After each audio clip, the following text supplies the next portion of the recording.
dan juga emosi terhadap laju denyut nadi seseorang. Langkah pertama yang akan kita lakukan yakni menyiapkan alat dan bahan. Alat dan bahan yang kita perlukan yang pertama ialah stopwatch untuk mengukur lama waktu, kalkulator untuk menghitung rata-rata, dan juga alat tulis untuk mencatat data.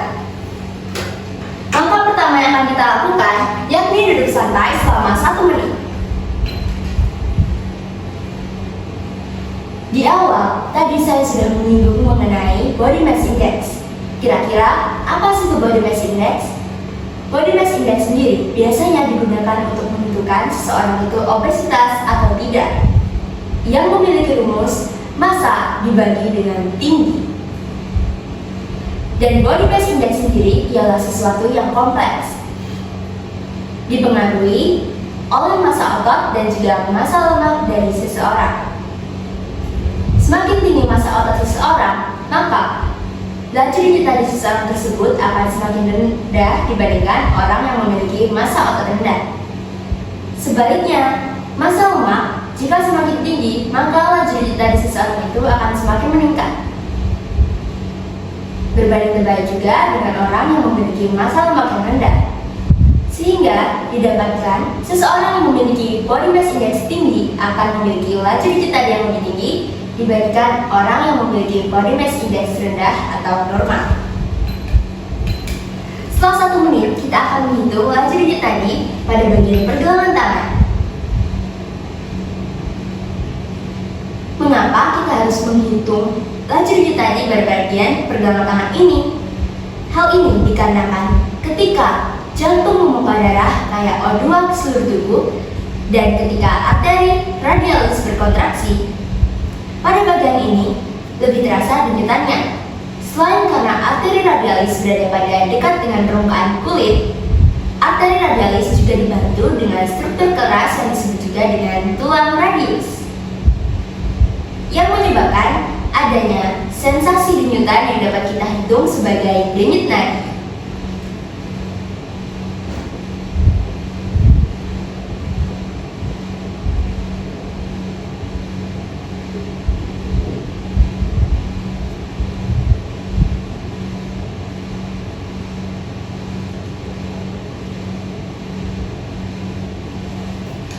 Setelah 1 menit didapatkan data pertama, selama 15 detik terjadi 15 kali denyutan dan 60 kali denyutan selama 1 menit.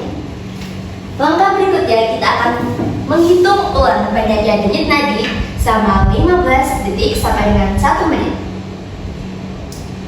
Pengulangan pengambilan data ini dilakukan agar data yang dihasilkan akurat dan dapat diandalkan. Selain karena faktor eksternal, ada pula faktor bahwa pengambilan denyut nadi ini dilakukan secara manual, sehingga kita tidak dapat hanya mengandalkan satu data. Kita memerlukan lebih dari satu data untuk diambil rata-ratanya agar bisa memberikan gambaran pada kita terkait dengan data sesungguhnya.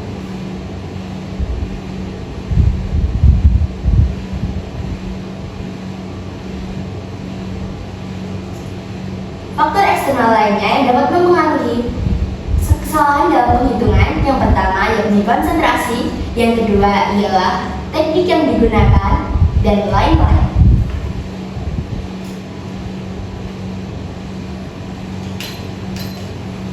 Setelah 1 menit, kita memperoleh data yang kedua, denyut nadi selama 15 detik yakni 17 dan selama 1 menit yakni 68.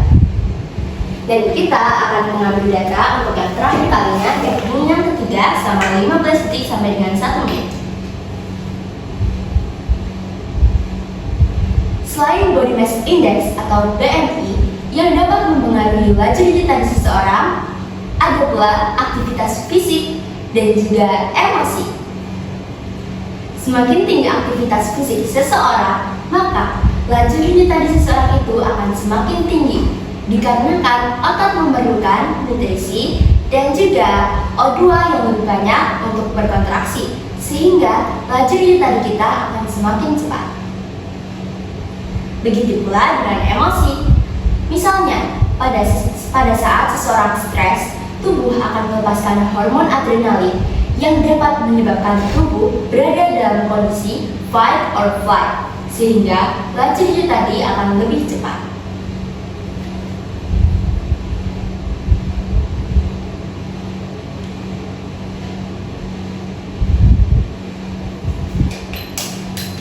Setelah mengambil data yang ketiga, kita akan menuliskannya pada tabel pengamatan, yakni selama 15 detik 17 kali denyutan, selama 1 menit 68 kali denyutan. Dan jika kita ambil rata-ratanya, pada 15 detik terdapat 16,3 denyutan, dan pada saat 1 menit diperoleh denyutan 65,3. Maka berikutnya kita akan melakukan aktivitas sedang berupa lari sedang.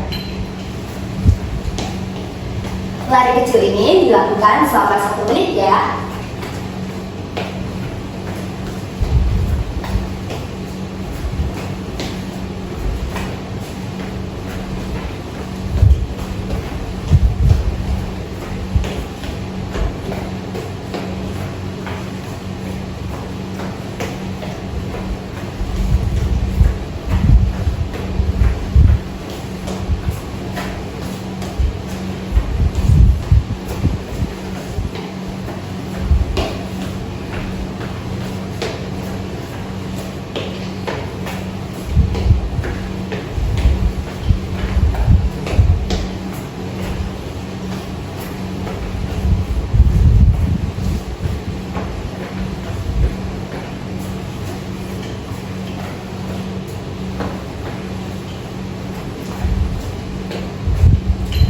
Dan setelah berlari kecil selama 1 menit, kita akan kembali menghitung banyaknya denyut tadi selama 15 detik sampai dengan 1 menit.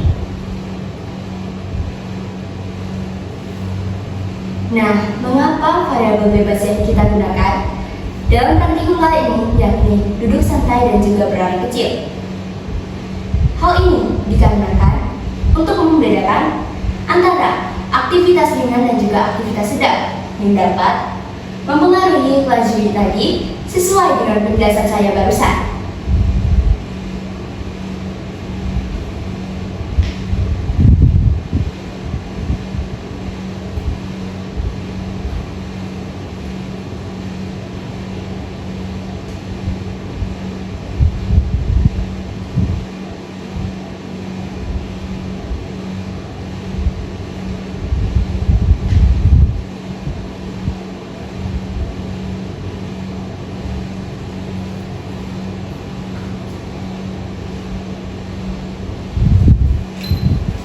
Setelah 1 menit diperoleh data selama 15 detik, yakni 23 denyutan nadi, dan pada saat 1 menit diperoleh data 73 denyutan.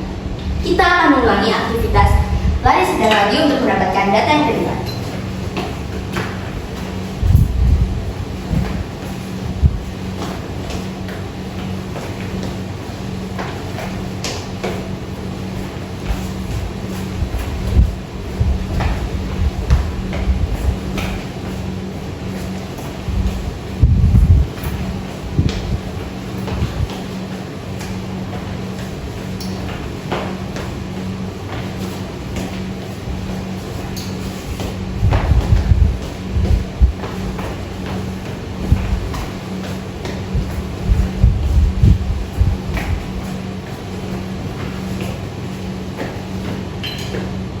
Berlari selama 1 menit, kita akan kembali menghitung banyaknya denyut tadi selama 15 detik sampai dengan 1 menit.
Dan setelah mengambil hasil dari data yang kedua diperoleh denyut nadi selama 15 detik yakni 23 kali denyutan dan selama 1 menit yakni 80 kali denyutan.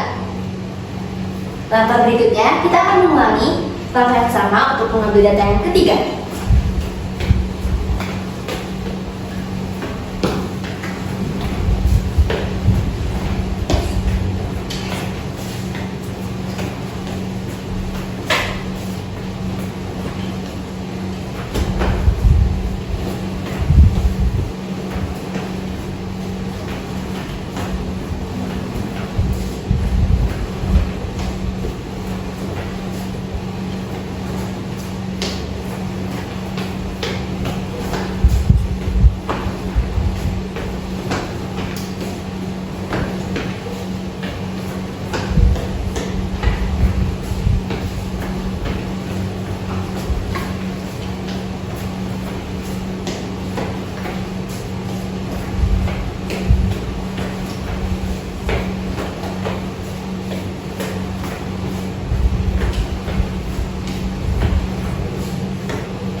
Dan setelah melakukan aktivitas sedang selama 1 menit, kita akan kembali menghitung banyaknya denyut nadi selama 15 detik sampai dengan 1 menit.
Setelah menghitung data, denyut nadi selama 1 menit dan juga 15 detik untuk yang ketiga kalinya diperoleh denyutan selama 15 detik yakni 24 dan juga 82. Dan jika kita ambil hasil rata-ratanya yakni 23,3 dan 78,3. Dan di sini diperoleh pula hasil bahwa semakin tinggi aktivitas seseorang, maka laju denyut nadi seseorang itu akan semakin meningkat sesuai dengan penjelasan saya barusan. Dan jika kita bandingkan dengan makhluk hidup yang lainnya, denyut nadinya dan juga body mass index, manusia memiliki laju denyut nadi sebesar 65. Dan jika kita tarik grafik,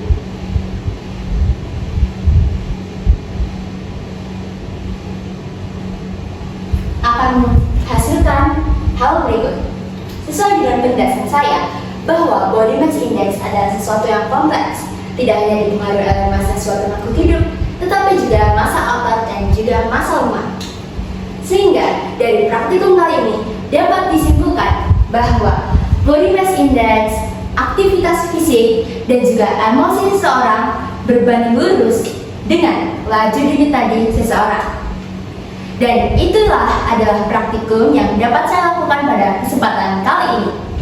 Kehidupan mesan buah pepaya diolah bersama sirih. Sekian dari saya, sampai jumpa dan terima kasih.